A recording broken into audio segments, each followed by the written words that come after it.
Professor, vamos às fotos, professor? Que eu tô Vamos, minha curiosa. filha, vamos começar Vamos. pelo... Não vamos para foto, não. Eu quero que o senhor fale, no sentido assim global, antes das fotos, quando saiu, quando chegou, as principais paradas, para a gente ter uma noção, aí depois a gente vai para as fotos. Ótimo. Nós pegamos um voo saindo de São Paulo. Eu saí de João Pessoa um dia antes, né? Porque é como eu digo, eu tenho 4 qualidades que eu não gosto. Eu sou baixinho, feio, pobre e moro longe. Então, eu tenho que sair mais cedo do que todo mundo. Eu cheguei, dormi em São Paulo, e no dia 20 nós pegamos um voo às 14h45 em São Paulo, e com um fuso horário de 6 horas, nós vamos chegar em Roma no dia seguinte. Né? Porque são Todo 6 mundo horas. no mesmo voo. Todos os 25 vieram de diversas partes do Brasil, se encontram no aeroporto, às 10 horas da manhã foi marcado, todo mundo estava lá, fizemos os check-in, despachamos bagagem, e aí embarcamos às 14h45 e chegamos em Roma, que são 5 horas, Brasília, Roma. Diga, Jorge. Visto, como é que é visto para isso? O visto não precisa de visto. Passaporte com validade no mínimo dos últimos 6 meses, são países aliados, não tem essa dificuldade. Visto mesmo só que eu conheço é Estados Unidos. O restante basta o passaporte. Só okay? O passaporte vai, né? Com validade mínima de 6 meses para extinção, né? Porque nos últimos, pelo menos isso. Então, só isso. Embarcou tranquilo. A RW cuida disso muito bem. As meninas a gente leva, além de ter o voucher de hotel, voucher de aeroporto, de passar, mas basta apresentar o passaporte, já está ali o grupo, todo mundo já com seus assédios, já tudo providenciado, que é a nossa querida Wanda e Márcia tem muito cuidado com isso. A gente viaja com ela, a gente não tem absolutamente nenhuma dificuldade, nenhum atropelo. É muito organizada a empresa. E aí chegamos em Roma. De Roma nós ficamos ainda 1 hora ou 2. Aí pegamos um voo de Roma para Atenas, na Grécia. Então só ficaram 1 hora em Roma. É umas 2 horas, mais ou menos. O traslado. Não dá para fazer nada. Não. Só você... A vantagem é porque nos países da Europa, você dá a entrada, por exemplo, entra em Roma, aí faz o desembarque, não, aquele traslado. Sei. E não precisa de novo visto, porque o visto da Itália serve para a Grécia, serve para países da Europa toda. Eles são muito... Aí você só passa pela Polícia Federal, apresenta o passaporte, já embarca direto, porque você já sai daqui do Brasil com 2 cartões de embarque. São Paulo, Roma e Roma, Grécia. Certo? Um cartão para cada trajeto. Poxa, não vou ter um carimbo da Grécia no meu passaporte, só o carimbo de Roma. Não, mas você pode ter tantas fotos que você vai se esquecer. Eu ia dizer, moço, carimbe aqui, pelo amor de Deus, mata no meu passaporte. Mas aí tomamos o hotel, né? Todo mundo, primeira tarde, já dá um passeio panorâmico por Roma, né? Para ir para. Aliás, pela Grécia, Roma a gente não faz passeio nada, porque não desembarca. Mas na Grécia desembarcou, já tem um guia local esperando a gente. Fala português. Fala português. Uma brasileira que mora muitos anos lá, mais de 30 anos na Grécia. E muito bom. Uns guias assim muito cultos, com muita história, enriquece muito o conhecimento deles, né, de geografia, população, essas coisas básicas, né? E demos um passeio panorâmico pela Grécia, pelo centro da cidade. Chegamos numa época boa, porque nessa época não tem escola, é verão, está todo mundo fora, a cidade está mais ou menos vazia. Aí demos um giro pela cidade, conhecendo os locais principais, e aí no fim da tarde tomamos hotel, né, tomar aquele banho, descansar, para o dia seguinte atividades. Aí, no dia dessa vinda, a gente já começou pelo ginásio de Atenas, né? Onde fica uma espécie de o ginásio olímpico. Né? A gente tira foto, verifica, e em seguida a gente vai para... porque as cidades gregas têm uma particularidade. Elas têm duas coisas históricas indispensáveis. Todas elas têm uma ágora e tem uma acrópole, que Atenas tem, Corinto tem, onde você vai chegando, você vai encontrando. Então, esta ideia de Acrópole, ela é uma ideia que pertence às cidades, não porque... só de Atenas. Não, de todas as cidades, porque aonde você chega, o que é a Acrópole? Todo mundo diz que a Ágora, todo mundo diz que a Ágora é praça. Na verdade, não é uma praça. No meio da Ágora fica uma praça, porque a Ágora é um quadrado. É um quadrado, onde ficavam, em cada lado daquele quadrado, os comércios de toda a natureza. E no centro, aí ficavam escravos, pessoas de fora, gregos, romanos, tudo misturado, tá certo?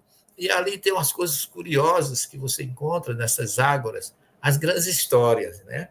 E nós tivemos a felicidade de visitar a Ágora de Atenas e a Acrópole. Acro, em grego, é alto. É cidade do alto, é a parte mais alta da cidade. É a cidade alta. É Acrópole. Geralmente é uma montanha, que em cima da montanha ficavam os pontos mais importantes daquela cidade. E a gente ficou no hotel, que já é a segunda ou terceira vez que a gente fica, que lá em cima, no 9º andar, você avista Atenas completa, inclusive a Acrópole, iluminada, vê logo o templo de Atenas lá em cima, o templo de Nike, assim, uma coisa assim, iluminada, que você já jantamos no hotel Panorama, no restaurante Panorama, com portas de vidro, com piscina, para você jantar e observar a Acrópole de Atenas. Aí imagina como a gente já se prepara psicologicamente para o que vem no dia seguinte. Né?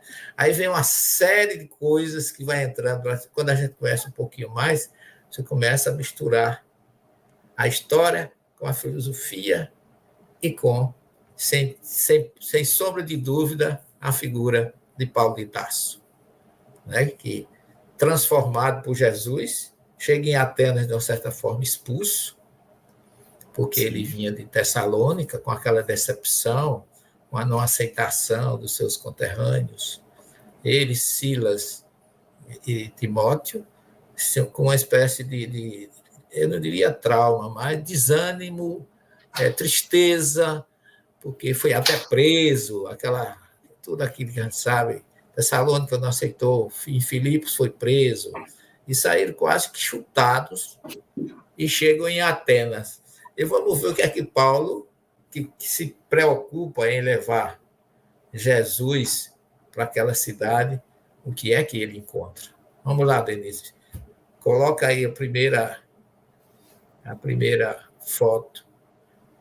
Esse aí é o chamado Areópago. Esse local, onde ele falou. Isso aí ele foi convidado pelos filósofos, porque quando Paulo chega em Atenas, ele primeiro vai para a Acrópole. Paulo era um crânio. Ali ele encontrava pessoas de todos os tipos. E ele ficou pasmo, escandalizado com a idolatria da Ágora de Corinto, ou de Atenas. Ele viu deuses, altares, por tudo que era lado. Né? Uma coisa curiosa, não sei se vocês sabem, mas tinha um jornal, naquela época já. Eles colocavam uma estrutura na Ágora e ali se pregava as notícias. Álvaro conhece muito bem que no Meacheari não tem circulação de notícias, e é nas paredes que se pregam pregos. Era um Meacheari, Álvaro, naquele tipo. só que na praça, no meio da ágora. Ficava aquela estrutura onde ali se colava as notícias que queriam. E Paulo vai lá dentro, começa a ver aquilo, né? Altar a Zeus, que eu ainda tirei uma foto agora, eu acho que se tiver aí. Altares a todos os deuses e ídolos por todos os lugares. E imagina um homem com aquela filosofia de monoteísmo que ele tinha. Nossa. Ele chega ali e ele fica escandalizado. Aí ele começa a divulgar. No meio daquele povo, no meio da água, ele começa a falar de Jesus, do Salvador. E começa a dizer que Deus não pode ser feito por mão de homens, nem pode estar em estátua de bronze, de pedra. E aquilo chega aos ouvidos dos estoicistas e epicuristas, que eram as duas classes mais mandantes, assim, dominantes em Atenas. Aí ele, ouvindo isso, os filósofos o convidaram para ir exatamente para ir para onde eu estou. Isso é uma pedra imensa, que lá em cima ficava o Areópago, que era onde se reuniam os filósofos. E Paulo, essa marca aí é exatamente a marca do local onde Paulo defendeu, porque ele chegou, Paulo era muito vivo, né? Ele chegou dizendo assim, olha, me admira o quanto vocês são espiritualizados, o quanto vocês possuem estruturas, deuses. Veja bem, ele não controlou absolutamente a opção de ninguém. Vocês têm deuses de todos os tipos, inclusive um Deus desconhecido. E é sobre esse Deus desconhecido que eu venho apresentar a vocês, que é Jesus o Cristo, aquele que representa realmente o verdadeiro Deus. E aí ele foi ridicularizado, sorriram quando ele falou que havia uma ressurreição no último dia, está lá no livro de Atos, e ele, quando ele passa por essa decepção, alguns disseram que queriam ouvi-lo mais uma vez, e teve só duas pessoas, um homem e uma mulher, que foi Dionísio e Dâmaris. Foram os únicos que se tornaram seus adeptos. Agora, está ouvindo? Não, os únicos que ouviram ele, né? Exatamente. E aí ele diz Emmanuel que Dâmaris era esposa de Dionísio. Mas lá no texto grego, o delta de Dâmaris é maiúsculo. Então, o que significa que era um nome de mulher. Porque Dâmaris em grego também significa esposa. Mas no texto grego está Dionísio com delta maiúsculo e Dâmaris com delta maiúsculo. Então seria não um casal, mas um homem chamado Dionísio e uma mulher chamada Dâmaris. Emmanuel coloca como se fosse esposa de Dionísio. Aí eu não sei. Mas aí é aquela história, né? Na cópia dos originais, pode ter acontecido alguma coisa desse tipo, até porque os textos no grego eram copiados por pessoas que às vezes eram analfabetas, só copiavam desenho. E nem sabiam dessas questões também, né? Porque se fosse a esposa, tem que se colocar com delta minúsculo, mas colocaram um delta maiúsculo. Pode, como bem você está colocando. Eu nunca discuto a autoridade espiritual de Emmanuel, quem sou eu? Eu estou só mostrando a colocação, os dois lados, né? Os dois lados. Mas eu não discuto que Dâmaris fosse... Mas eu tenho uma pergunta. Diga. Esse Areópago é feio desse jeito, com esse monte de pedra pontuda? Meu filho, eu quase caí aí, eu e um companheiro de viagem, o Marco Saba, estava uma temperaturazinha boa aí, de uns 42 graus. Nossa.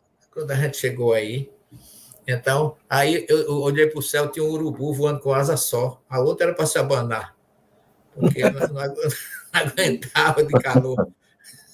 Entendeu? Então, passa a próxima foto, Denise. Mas, professor, Aí- eu tô com uma dúvida com essa pedra. Esse TR aqui em cima da pedra é porque picharam ou tem algum significado? Eu acho que picharam. Apenas essa Picharam, né? pedra indica com exatidão, segundo os estudiosos, que foi aí que Paulo ficou de pé diante dos epicuristas. Tá certo? Pode passar. Próxima foto. Esse é um texto em grego que fica do lado da pedra, que está retratando o que Paulo disse para os estoicistas e epicuristas, que está lá em Atos 17, se eu não me engano, 22 e diante. Eu acho que é esse o texto. Mas é a representação do texto, porque você sobe de escada. Isso não é uma coisa baixa, não, é uma pedra alta. Tem 2 ou 3 lances de escadas para você chegar lá em cima.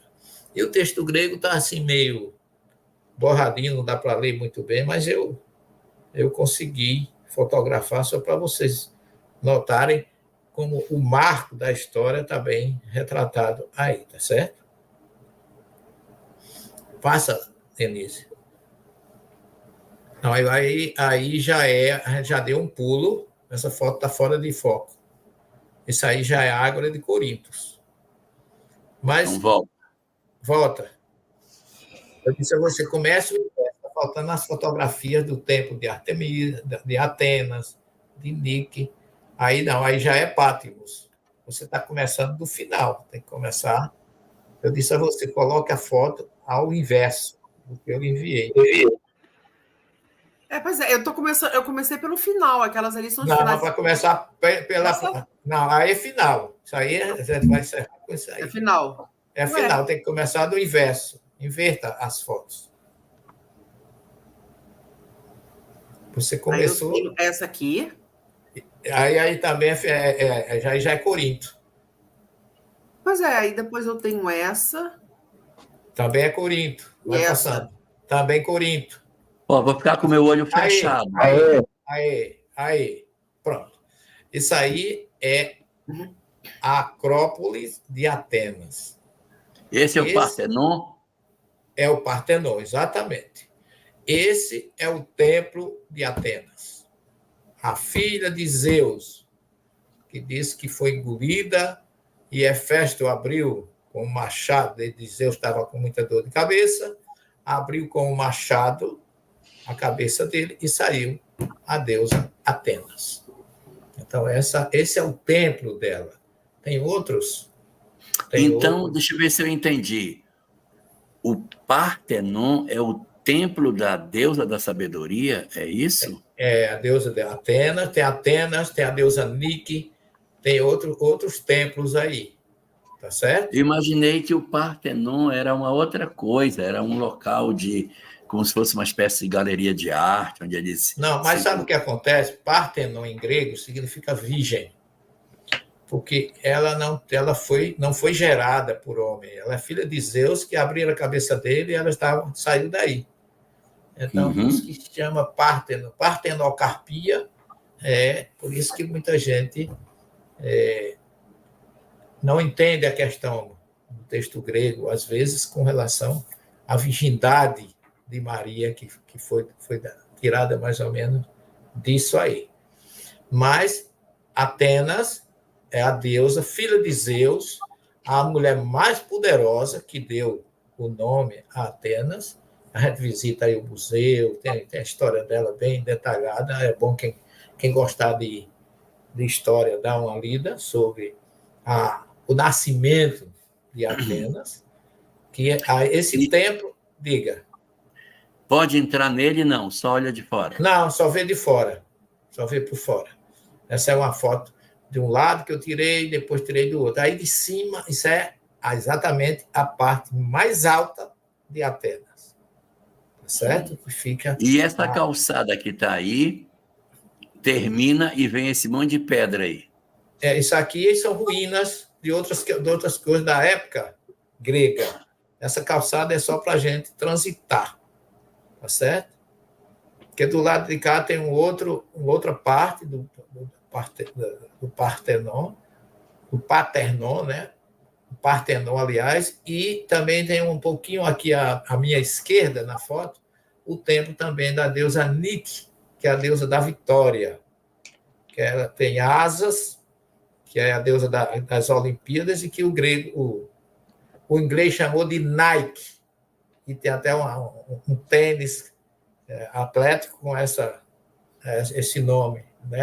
essa grife, mas o nome correto o nome dela é Nike? Nike, é a deusa da vitória. Você tem Nicópolis, por exemplo, em Jerusalém, a estrada de Emaús, que é a cidade da vitória, que é Nike em grego. Tá certo? Mas você sabe que o comércio pesa muito nisso, né? Essa é a Ágora de Atenas. Vocês estão vendo essa estrutura aqui, parece uma escada formada por pilares no meio da praça? Está dando para enxergar? Essa escada, isso aí era o mural onde era presa as notícias da cidade. Então, as pessoas iam para aí se encontrarem e ler as manchetes, os filósofos, todos os acontecimentos. Essa escada deitada, né? Porque isso aí são colunas em pés. Cada coluninha dessa que você parece uma escada, ela tem uns buracos onde era enfiado de um lado a outro, uma outra estrutura, e aí naquilo ali, como se fosse um mural, se pendurava e se colocavam as notícias, o que se corriam. E o que tem lá na frente é o templo de Hefesto. Você vê aquele templozinho que fica também na Ágora de Atenas. Passa, Denise, nessa sequência aí. Aqui é a Ágora de Corinto. Então, você observe nas costas dessa foto, que eu estou aí com alguns amigos do grupo, tem estrutura como fosse pilares com estátuas, estão vendo? Sim. No fundo da foto. Isso aí era um templo que existia aí, onde ficavam essas estátuas, verdadeiros deuses, e que Paulo se escandalizou. Foi aí que ele viu a ideia e que lançou aquela frase de que Deus não está em estrutura feita pelos homens de pedra nem de ferro. Que Deus não pode ser um Deus material. E aí é que ele combate a idolatria, o politeísmo. Imagina que Paulo vem tão envolvido com a questão espiritual, já tinha sido encontrado com Jesus lá em Alexandria de Troade, quando ele queria, na Galácia, ir para a Bitínia, e Jesus disse, vai a Alexandria de Troade. E lá é que ele encontra mais um espírito em desdobramento que convidou para ir à Macedônia. Então, ele vai à Macedônia. O mancebo da Macedônia. Hein? O mancebo da Macedônia. Isso. Outro chamou o homem da Macedônia e por aí vai.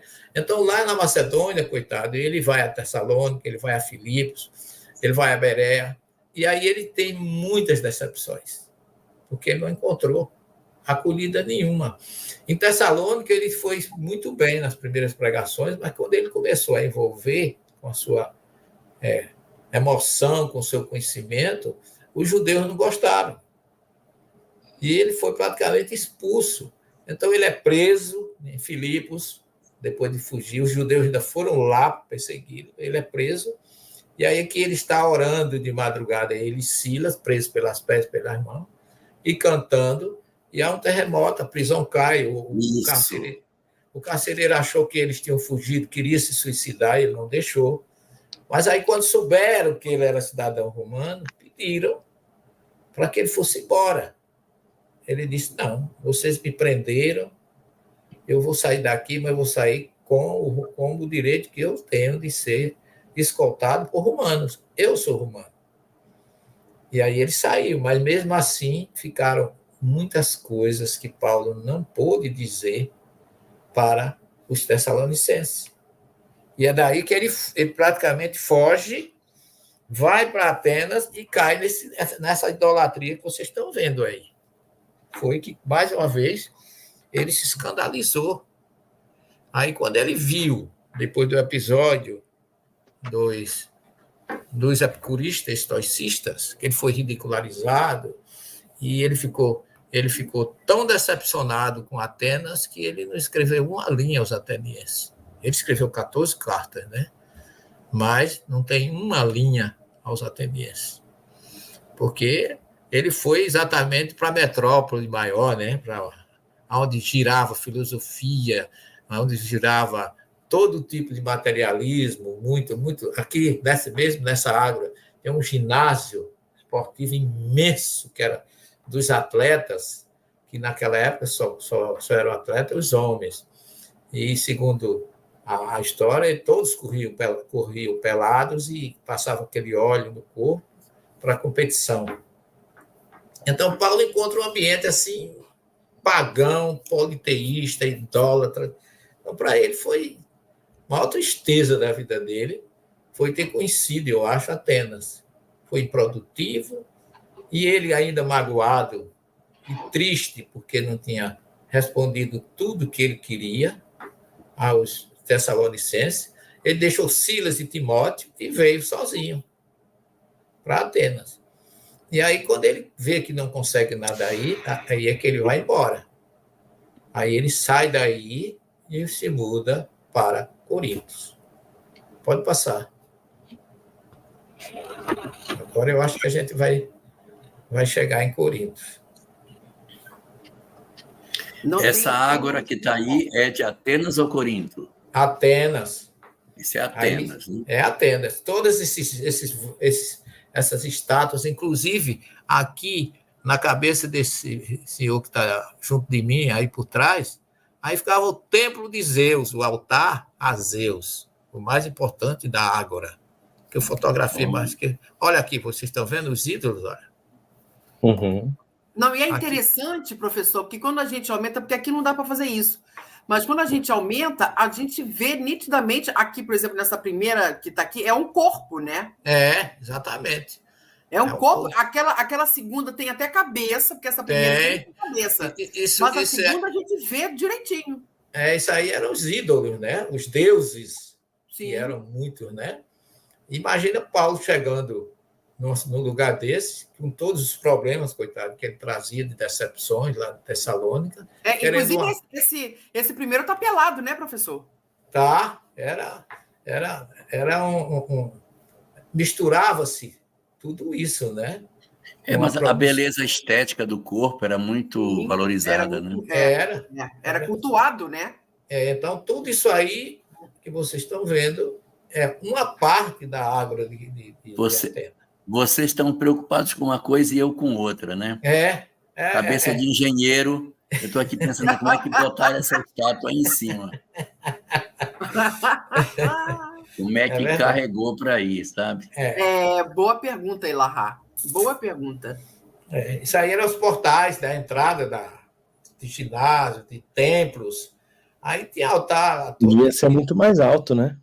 Com certeza. Isso aí é o que pôde se recuperar nas escavações. Porque esse piso não é original, né? Deve ser bem mais embaixo. Mais embaixo. Né? Você vê que as paredes elas têm uma certa diferença de estruturas, né? Pedras pequenas, pedras grandes. Pronto. Esse é o altar de Zeus, na Ágora de Atenas. Se você ver, tem uma plaquinha aqui que não dá para ler, porque está um pouco distante, mas essa placa, você tem 1, 2, 3, no último degrau, em cima, tem um quadrado de pedra que tem uns riscos escuros. Isso aí era o altar de Zeus, o principal altar da Ágora de Atenas. E tinha mais à esquerda, na foto, à esquerda dessa foto, ficava, segundo a nossa guia, o altar ao Deus desconhecido. Então, eu peguei... imagina que você vem, essa Ágora ela é imensa. Você vem passando por diversos altares, vendo os deuses tudinho, e lá no final, um altar ainda ao Deus desconhecido, que foi o estalo que Paulo teve de argumentar para ele exatamente isso. Admira-me quanto vocês são ligados à divindade. Vocês têm altar para todo tipo de Deus, inclusive ao Deus desconhecido, que é esse que eu trago, que se chama Jesus o Cristo. Foi uma jogada muito inteligente, faltou só um pouquinho de sensibilidade, né? Pode passar, Denise. Aí temos aqui a próxima, professor, essa aqui, ó. Pronto. Aí é a ágora de Corinto. Porque quando Paulo sai de Atenas, ele vai para Corinto. Mas Corinto, eu vou dizer para vocês, é onde começa toda a história, eu diria, da obra Paulo Estevam. Porque é aí que vivia a família de Jesiel, Abigail. E eu tive agora mesmo, essa árvore, as meninas Vandemácia chamam a nossa árvore, porque é aí que a gente se reúne. Essa árvore ela tem uma energia muito bonita. Você vê que ela se desdobra no coração, né, iluminada. E aí tem à minha esquerda da foto, tem uma via pública, existia na Ágora de Corinto, que ia até o porto de Cencreia, onde Paulo raspou a cabeça. Lá no livro de Atos fala. Se lembra? Sim, com 20 anos depois, né? Isso. Quando ele chega aí eu vou dizer para vocês, para mim, para mim, o alto da viagem, o ponto forte da viagem foi isso aí. Corinto. Corinto. Porque, olha, Paulo vem, depois de tudo que passou, né, conheceu Abigail, Jesiel, já com o nome de Estevão, tudo aquilo que a gente conhece, convertido na estrada de Damasco, um estágio lá em Palmira, no deserto da Síria, toda aquela história que a gente conhece, e Paulo volta exatamente para onde Emmanuel começou a obra Paulo Estevam, que começa com a família de Abigail, Jochebed, que era o pai deles, e Abigail. Então, é um reencontro com o passado físico e com a espiritualidade, porque ele foi assistido também por eles, já espíritos, quando ele saiu na porta da Cilícia, né? Que ele se deita nas pedras e ele tem aquela famosa visão com Abigail, que arrepia mesmo, porque quando ele viu tudo que tinha acontecido, ele cai num pranto. E quando ele está num pranto convulsivo, Abigail aparece. Por que você está chorando, Saulo? A vida ainda nem iniciou. É fantástico, arrepia o negócio. Quando eu li Paulo Estevam, primeira vez, que eu vi essa frase, em que ela disse, mas a obra ainda nem começou, aí eu disse, essa mulher é louca, porque já assim, ele já fez tanta coisa, já deve estar já no fim da vida por tantas, já está nas suas últimas, né? Ele já passou por tudo, já está faltando só morrer, porque já se o pai já tinha chutado ele já estava já tinha ido para o deserto, já tinha se reconciliado. Já não era mais ele. É tanto que ele diz, eu não vivo, o Cristo que vive em mim, né? Mas aí Álvaro, eu tirei essa foto, a gente fez uma prece aí, foi um momento assim de muita emoção para todo mundo, e eu comecei às vezes eu tenho uma mediunidade que eu não sei explicar muito, mas eu vi à minha esquerda aí, onde tem a guia disso aqui, era a estrada que levava ao porto de Cencreia, né?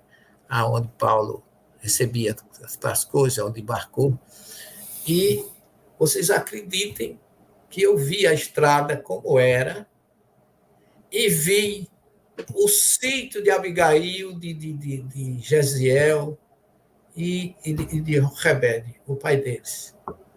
Nítido, a casa como era, a entrada, do lado direito ficavam as plantações que ele incendiou quando os romanos tomaram o sítio dele. Eu vi tudo como num filme. E Márcia, concomitantemente, viu Jesiel e Abigail como se fosse assim camponeses trabalhando naquela. Foi assim uma coisa muito completude de uma visão da outra. Eu imagino a emoção, professor.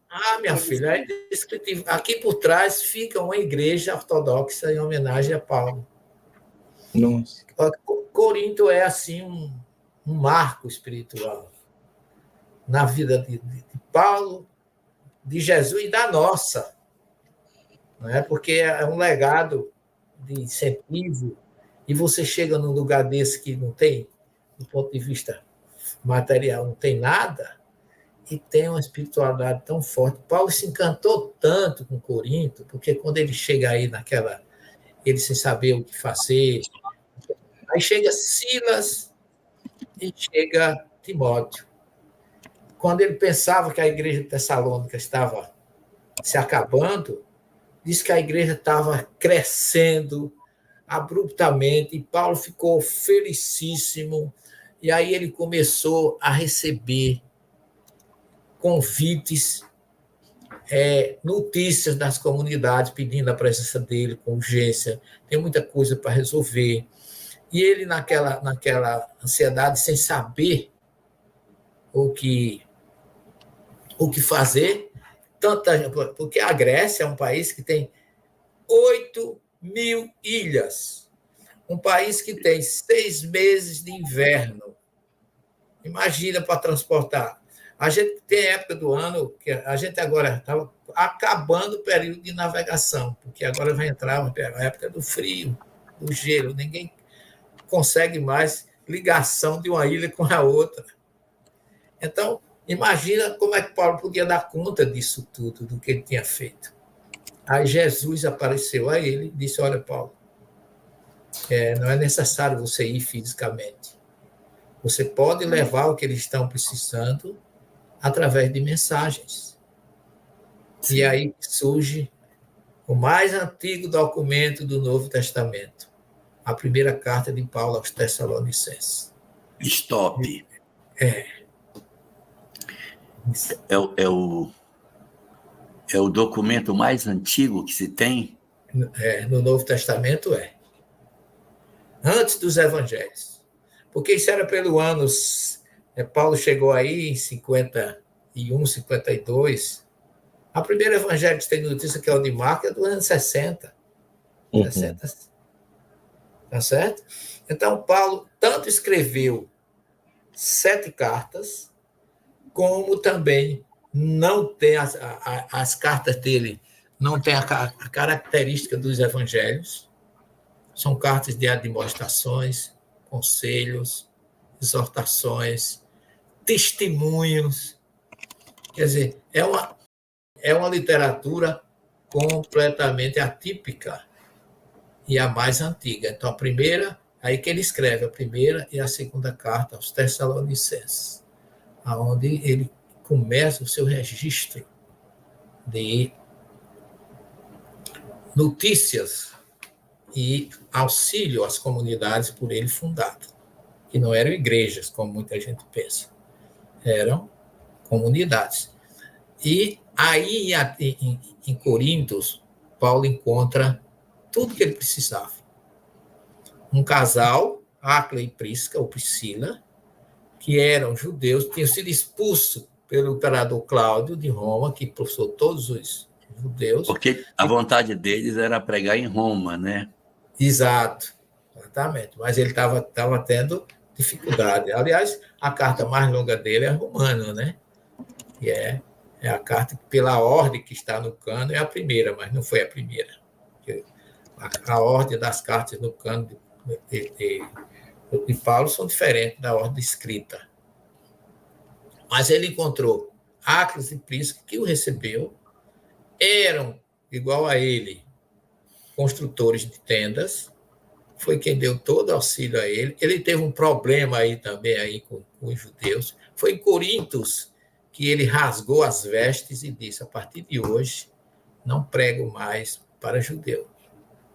Vou trabalhar com os goim, ou pagãos, ou gentios, como se diz em grego. E Paulo se compadeceu tanto dessa população que ficou 1 ano e meio aí. Exato. E todo mundo disse que Paulo era avesso à promiscuidade. Ele ele era tão superior a isso, porque Paulo, ninguém vê falar nada que Paulo fosse um conquistador, ele teve todo o poder. Aí que entra o porquê ele ter sido escolhido por Jesus. Primeiro, porque era um judeu. Sim. Segundo, um doutor da lei, um homem que tinha conhecimento para levar todo, porque Jesus era um pregador da Torá. Gosto ou não gosto, estou dizendo, mas o papel dele foi defender a pureza da Torá. E Paulo Mas tem um detalhe. Sim. Ele também é doutor da lei, importante, porque a primeira revelação estava em atraso. Os judeus sentaram em cima dela, e mesmo ela sendo uma revelação universal, eles seguraram 1.300 anos. Exatamente. Surgiu a partir de Paulo e Jesus, né? Porque você vê que chova ou faça só, goste ou não goste, mas a mensagem de Deus no Ocidente foi conhecida a partir do cristianismo. De Paulo. Não é? Porque você sabe, Alvo está aí para não mentir, você não vê um judeu pregando judaísmo no meio da rua. Nunca. Não é? Uhum. Eles são Não fechados. entrega. Eles são fechados. E Jesus fez o contrário. Formai muitos discípulos e fazei um cerco em torno da Torá. Exatamente. E Jesus já disse, ide e pregai a minha mensagem, a boa nova, por todas as nações. Era outra visão, não se segregou, embora se diga que ele era essênio, ele nunca se segregou, ele foi. Então, Corinto, pessoal, ele teve dificuldades, foi denunciado, os próprios judeus foram denunciá-lo ao procônsul Gaio, e o procônsul disse, eu não tenho nada a ver com isso, é problema de vocês com ele não está me ferindo em absolutamente nada. Passa a gente diz, a gente tem mais algumas coisas para mostrar. Pronto, essa aí é a Ágora de Corinto, certo? Observe que o céu está azul, muito, muito, muito quente. Nossa. E a gente tomando muita água, mas passa mais deles. Tem mais coisa aí. Isso. Aí ainda é a Ágora de Corinto, mas isso aí são os arcos do templo ao deus Apolo, que era o outro deus que tinha na cidade, que era o deus da cultura, o deus da parte mais... Beleza. Exatamente. Interessante que essas colunas, elas são muito grossas, né? Isso. Eu imaginava as colunas mais fininhas. Não, meu filho, são grossas e altas. Frescas, né? E altas, né, professor? Muito alta. Tem uma foto nossa aí na frente, para vocês terem uma ideia, que a gente sempre tira. Pode passar. Essa é a foto de frente do templo do deus Apolo, estão vendo? Olha o tamanho dessas colunas em relação... Pois é. Eu pensava que elas eram da grossura de uma pessoa. Nada. Ela tem uns 7 metros, professor? Eu acho que tem mais.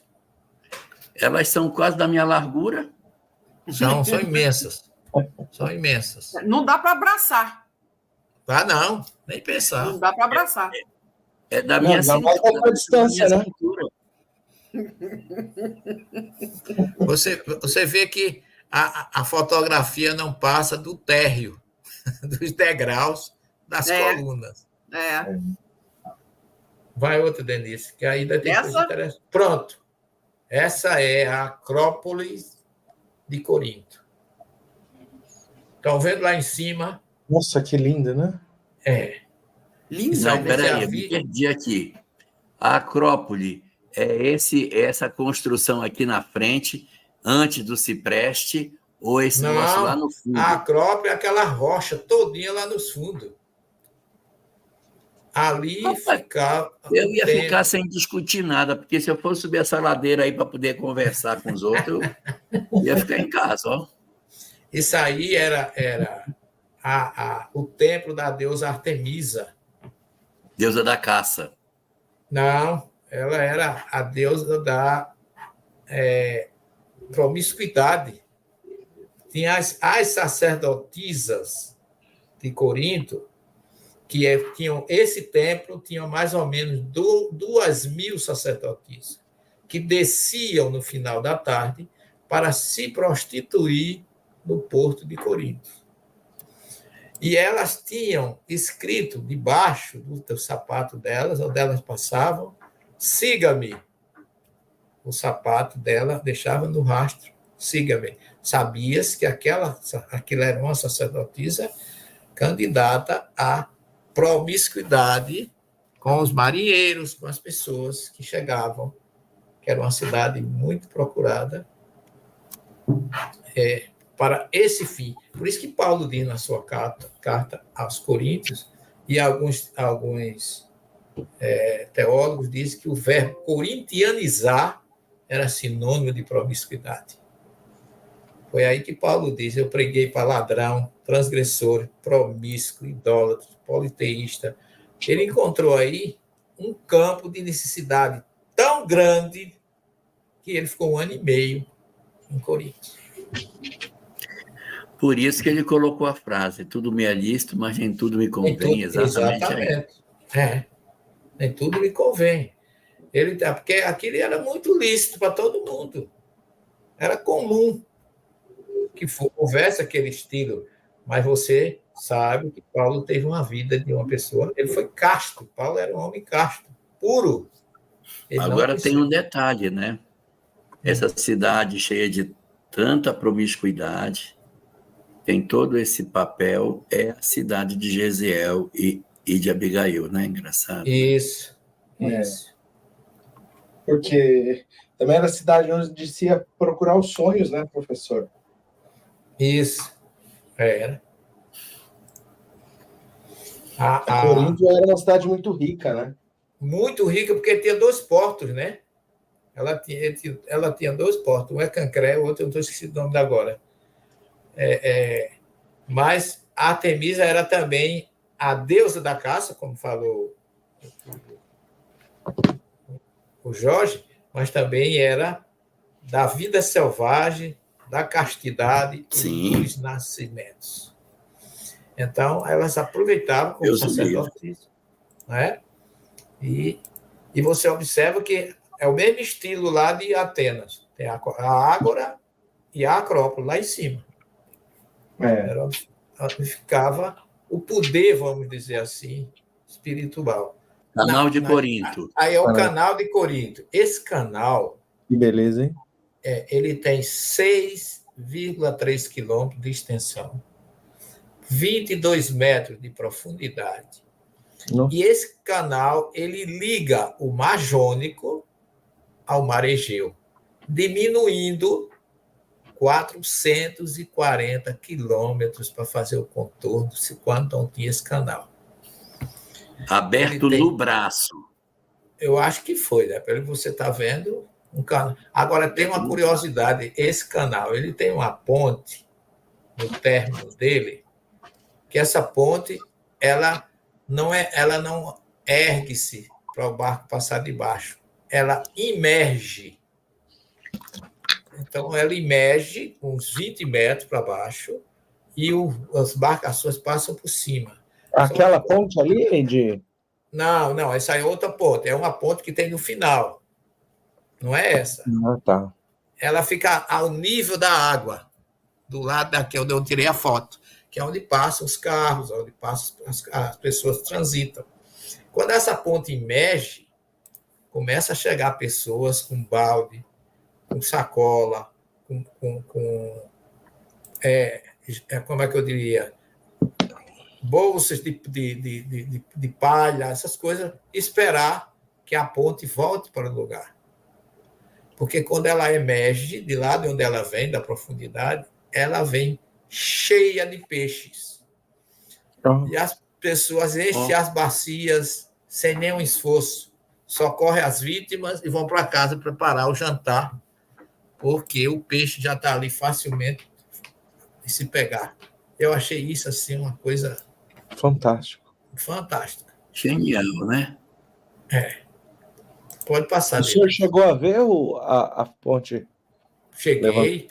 Não dessa vez, de uma outra que eu fui, que eu almocei exatamente no restaurante, todos nós almoçamos. E é peixe adoidado?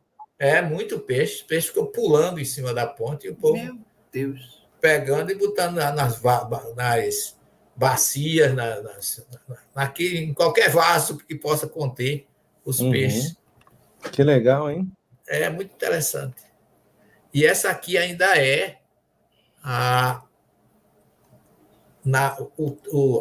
tribuna de Gálio, na Ágora de Corinto. Foi aí que Paulo também se defendeu contra as acusações, e o procônsul disse que ele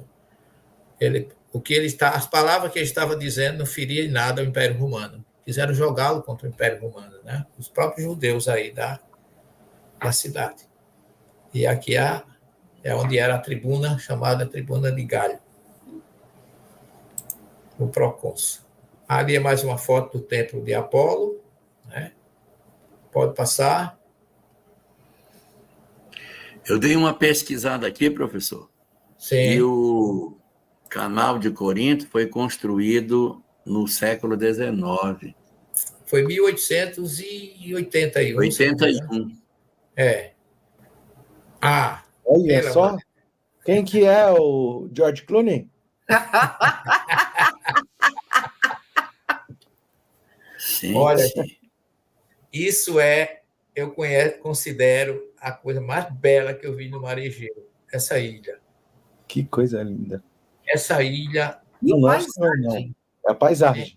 Paisagem. A paisagem é uma coisa... A energia... Essa ilha, para vocês terem uma ideia, essa ilha tem 32 quilômetros quadrados, a superfície dela. Não, eu não entendi. Eu não entendi. A ilha é o quê? Tudo isso aí é a ilha? Ou a ilha Tudo é isso aí é a branco? ilha. Essas casas brancas são as residências da ilha. Então, tudo que eu estou vendo é a ilha de Patmos. Tudo que você está vendo. Agora, nos fundos, na minha cabeça aqui, lá atrás no horizonte, tem outra ilha, estão vendo? Sim, sim. Eu pensei que a ilha de Patmos era uma ilhota, coitadinha. Não, ela tem 32 quilômetros. Eu vou mostrar muita coisa dela. Para mim, o coração da viagem foi essa ilha. Logicamente, em termos de particularidade, né? Porque a história de Paulo é imbatível. Mas aqui veja que essa ilha que está lá atrás chama-se a Ilha de Ícaro, aquela história que a gente conhece da lenda de Ícaro. Fica bem pertinho. Essa era uma ilha vulcânica do Mar Egeu, que fica a 8 a 12 horas de ferryboat, né, de Atenas. Eu chamo ferryboat, mas ele tem 5 andares, tem restaurante, lanchonete, tem elevador, tem escada rolante, e pega caminhões e ônibus nos primeiros andares, assim, para você se saber de onde vem tanto. Professor, vou contar uma coisa para o senhor. Eu conheço uma pessoa que não é nem espírita, nem cristão, e nem sabia direito quem foi João. E quando foi viajar, visitar essa ilha, teve uma regressão espontânea ao tempo de Jesus, onde se viu como um dos guardas. E para a pessoa, nenhum mérito, porque é judeu, não tem sentido, né? Assim, falar algo assim, e nem ligado em nada de reencarnação, então não tem sentido. E as pessoas que estavam próximas viram contar toda a história, como era, as diferenças do lugar onde dizem que ele dormia, ele contando todos os detalhes. E chorando, começou a pedir para todos os visitantes ligarem a câmera, porque ele era um homem muito bom, um homem, entre aspas, santo, e era uma falta de respeito, tudo aquilo na ilha, diante daquela presença. Imagina, um judeu falar isso e começou a passar mal e teve que ser tirado da ilha. Nossa, que coisa bonita. Que maravilha. Eu tenho a impressão que eu conheço quem é judeu, viu, meu filho? O senhor conheceu? Eu conheço. Conheço ele, conheço a esposa dele. Essa aqui é uma fotografia ainda mais completa. Essa fotografia eu tirei do mosteiro de São João. Nossa, que lindo, hein? Que é a visão que você tem. Que lugar tem. Lindo, hein, gente? Esse canal que você está vendo no meio aqui, que separa quase a ilha de um lado ao outro, ele passa aí navios profundos, gente. Isso aí é fundo. É muito fundo. Que coisa linda. É. Que lugar, hein? Não, e outra coisa, a Grécia estava quente, mas aí estava uma brisa suave, a qualquer hora do dia. A segurança aí, ninguém tem para onde fugir, não tem assalto, não tem nada, o povo recebe você de braços abertos, lhe trata bem. É uma coisa indescritível esse lugar. Para mim Os foi. barcos ali, né? Que coisa linda. Aqui, onde você está vendo, lá embaixo, aqueles barcos, ali eu fiz um evangelho com Denise e com Santana. Foi. Que legal. Foi. Com a minha nona. Exatamente. A gente fundou ali um evangelho, eu e ela. A gente foi passear nesse final de tarde aqui, lá embaixo. E aí eu chamei, eu digo, vamos fazer um evangelho aqui? E fizemos, eu e ela. E agora nós vamos relembrar isso daqui a pouco também. Pode adiantar, Denise, que agora é que a gente vai ver coisas. Aqui é o ferryboat que leva a gente, né? O corredor dele é imenso, é um negócio que parece um grande edifício sei lá, você não tem ideia de quanto o bicho é carregado. Ele caminha, porque o mar Egeu não tem onda nessa época. Né? Entre as ilhas é um lago. Então, ele parou na ida, desceu gente na ilha de Rhodes, e eu não vi. E eu praticamente não dormi na ida. E eu não vi tão suave que ele sai, que ele anda, não tem balanço, não tem nada. Pode passar, Denise. Essa é a estrada dentro da ilha de Patmos. Olha. Bonita, hein? Gente, que lugar, hein? É uma coisa assim. Olha, Álvaro, não, eu estou olhando aqui, estou me emocionando. Não, mas tem algo diferente, né? Tem uma energia que não dá para descrever, só quem participa que sente. Pode passar, Denise. Isso aí, gente, é a praia, aonde vocês estão vendo, lá nos fundos, todos os navios e barcos chegam por aí. O ferryboat chega por aí. E aí nós fizemos um evangelho. O sol aí está começando a se esconder atrás do horizonte. Que lugar bonito. E nós fizemos um evangelho aí de quase 1 hora. Foi muita emoção. Olha, gente, isso foi a maior alegria que eu senti nessa viagem. Quando nós chegamos em Patmos, que encontramos esse cidadão com esse cartaz na mão. Espíritas nos caminhos de Paulo e João. Eu senti assim, porque dificilmente as pessoas chegam divulgando o espiritismo nesses lugares. Eu acho que é a primeira placa da história da doutrina espírita. Incrível. Que aconteceu isso. Esse rapaz é um guia local que foi nos esperar com essa placa na mão. Eu não resisti na hora, me emocionei mesmo. Pela alegria, parecia que era como se João estivesse nos recebendo. Foi muito interessante. Pode passar, Denise. Tem mais. Esse é o mosteiro de São João, que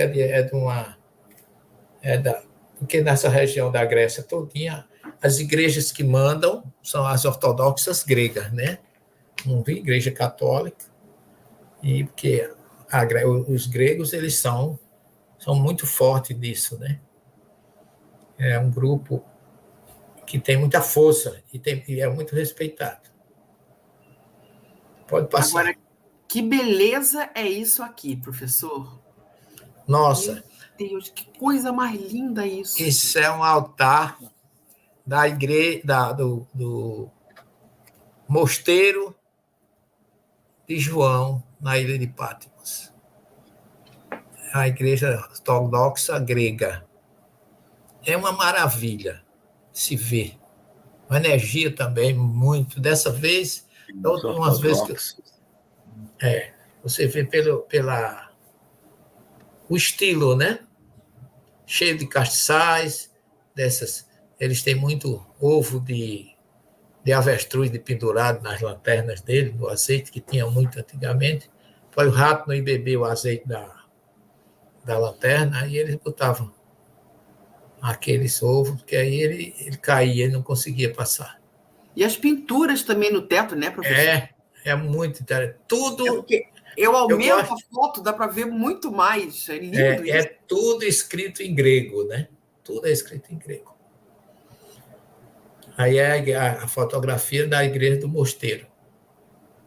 Tem um museu lá dentro, um museu sacro, com muito ouro, muita pedra preciosa. Eu não fui ver, eu preferi ficar. Eu já conheço, né? Dessa vez eu não fui, muita gente foi. O pessoal gostou também.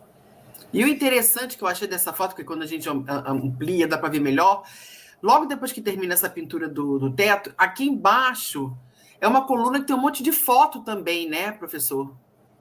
Porque eles não têm, os santos deles não são estilo católico, não.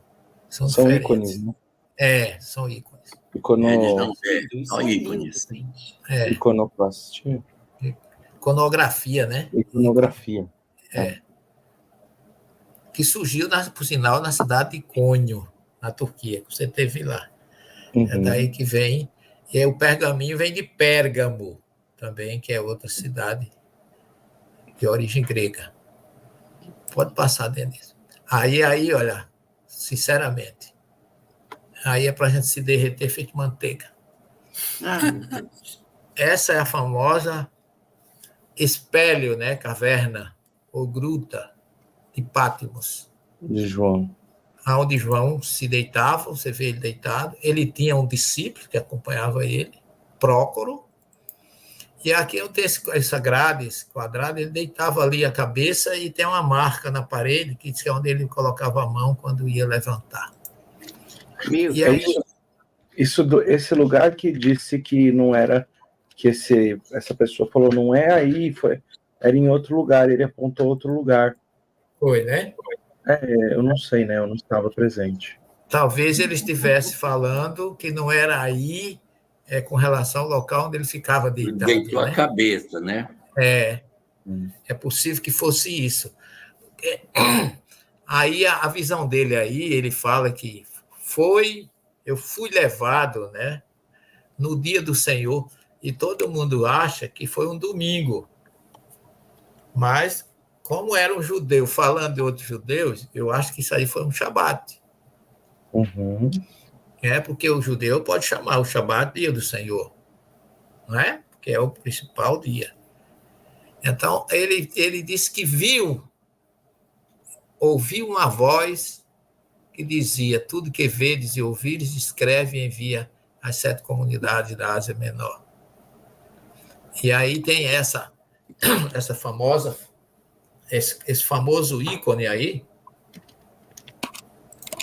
que eu considero, eu diria assim, toda a descrição do Apocalipse. O que é que ele vê? Ele disse: eu vejo um ser como o filho do homem, com túnica e o cinto cingindo, né, de ouro, em torno 7 candelabros, que representavam as 7 comunidades da Ásia Menor, e em suas mãos 7 estrelas que representavam os guias espirituais de cada comunidade. Então, para mim, aonde você chega na ilha de Patmos, você encontra essa pintura. Eu trouxe uma, eu sempre tenho aqui essa imagem, porque aí está todo o resumo da visão que João teve. Essa, né? Exatamente.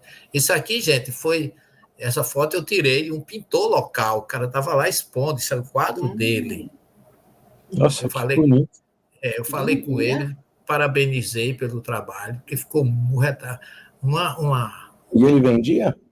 Vendia a tela. Caro? Era bem carinho, para mim estava meio salgado. Só de 100 euros já é caro, professor. Eu acho que se ele dissesse que era 100, eu ia perguntar se ele fazia em 10 vezes no cartão, né? Mas...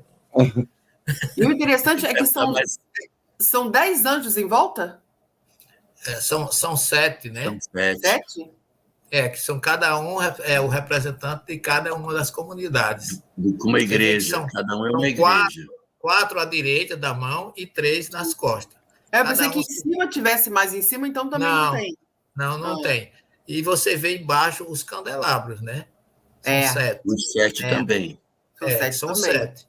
E na mão dele tem 7 estrelas, que representam esses espíritos, esses anjos que dirigem cada comunidade, né?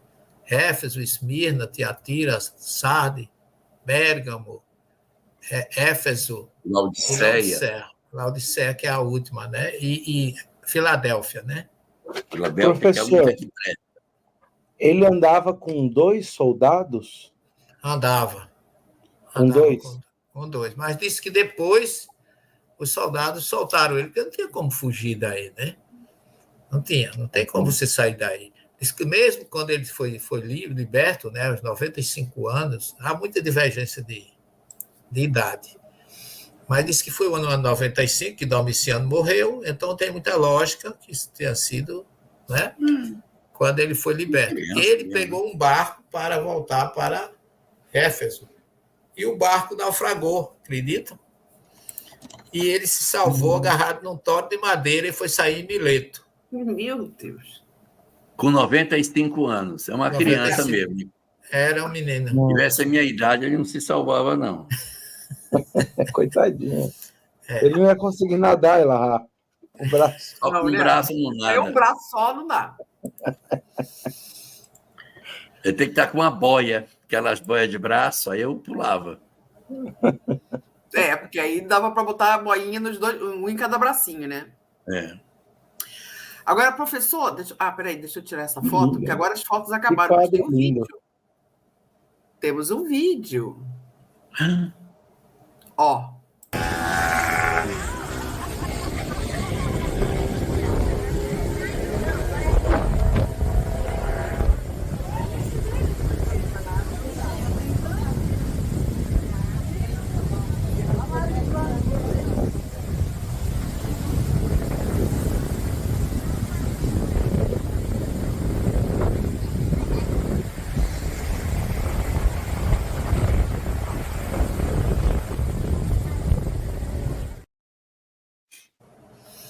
Só para vocês terem uma ideia do panorama dessa ilha. Quantos dias lá, professor, vocês ficaram? Olha, nessa ilha nós ficamos 2 dias, Álvaro. Nós chegamos lá, era de manhã, passamos o dia, tomamos um hotel, né? Durante esse primeiro dia, a gente já visitou a caverna, né, a gruta. Visitamos o mosteiro de João. E no dia seguinte, que nós íamos voltar à noite, nós passamos o dia caminhando pela ilha, observando as praias, olhando os souvenirs.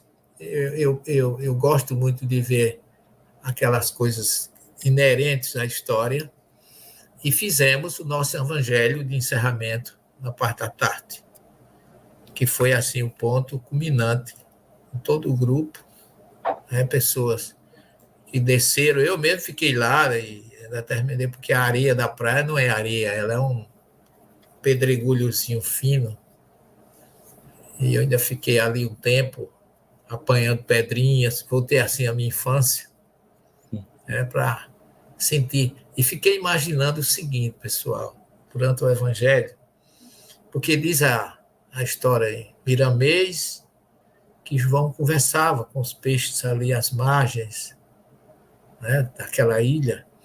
Eu fiquei pensando, uma ilha pequena como essa, provavelmente a gente não fez esse Evangelho muito longe de onde João conversava. Aí, quando nós terminamos o Evangelho, me deu assim uma saudade indescritível, como se eu tivesse recebido, sabe, quando você está pleno de assistência espiritual e você não sabe nem como agradecer a Deus. Vocês sabem que João é tudo, né? Tudo. João é chamado o teólogo lá. Aonde você vê, é escrito em grego, águia, que é santo, o santo teólogo. E ele sempre acompanhado de Prócoro, que era o amanuense dele, foi Prócoro, quando esteve lá. Mas foi, para mim, uma das melhores experiências, porque foi pela primeira vez que nós ficamos 2 dias aí. A gente teve um dia só para curtir, meditar. Eu saía com a minha esposa, porque a água desse mar Egeu aí, ela é transparente, feita uma piscina. Você vê e tem uma parte que é porto. E é como Esmirna. Você teve Esmirna, não teve, Alvo? Lembra? Esmirna, ela tem um calçadão, como se fosse assim, preto e branco, calçada de Copacabana, e ali já começa o cais. Os barcos são amarrados ali na calçada. E a Ilha de Patmos tem uma parte que é assim, porque é onde chega o navio, naquele espaço ali, ele é muito fundo para chegar um ferry boat com aquela potência de gente e daquele peso. E você fica e você sente uma paz impressionante. Eu fiquei, graças a Deus, planificado com essa viagem. Voltei abastecido pelo exemplo de fé, de sintonia mediúnica de João com Jesus. Você veja, João escreveu um evangelho maravilhoso, profundo, espiritual. João escreveu 3 cartas apostólicas. Sim. E João ainda recebeu o Apocalipse. E nesse Apocalipse ele começa psicografando 7 cartas. As 7 comunidades. Bilhete, né? Mas cada um profundo. São histórias maravilhosas que você revisando. Encostou em Paulo, hein? Um evangelho, 3 cartas. Apostólica, 4. O Apocalipse. O 12. Obrigada, professor, por nos levar nessa viagem maravilhosa que o senhor se emocionou e emocionou a todos nós. E, além disso, trouxe um conhecimento para a gente enorme. E a gente sente pelo seu comentário de cada foto, a gente sente toda essa vibração, toda essa energia. É claro, né, que pessoalmente lá deve ser essa coisa de alterar até os batimentos cardíacos, mas nós chegamos quase lá, né, professor, através dessa sua viagem que o senhor fez aqui conosco. Obviamente, muito obrigada, a gratidão vai ser eterna toda vez que o senhor viaja, tem esse compromisso de trazer as fotos para a gente ver, para a gente compartilhar com todo esse conhecimento que o senhor sempre nos traz. A prece de encerramento, Lívia? Sim, teremos a prece de encerramento com ele, que vai sair, mas vai ficar, né, a cada 15 dias só. Álvaro, Modervida. Vamos lá, então.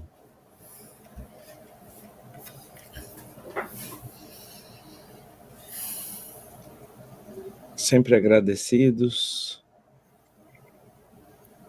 pelos passos concebidos no bom caminho quando percorremos na vida, o sentido maior na vivência fraternal, colecionando amigos, reconhecendo no outro a figura do irmão, levando o sorriso, trazendo o amor, no intercâmbio divino das relações que se fortalecem e se eternizam diante do tempo, pois o compromisso da felicidade se dá em redor dos passos do Cristo, no esforço conjunto de progredirmos,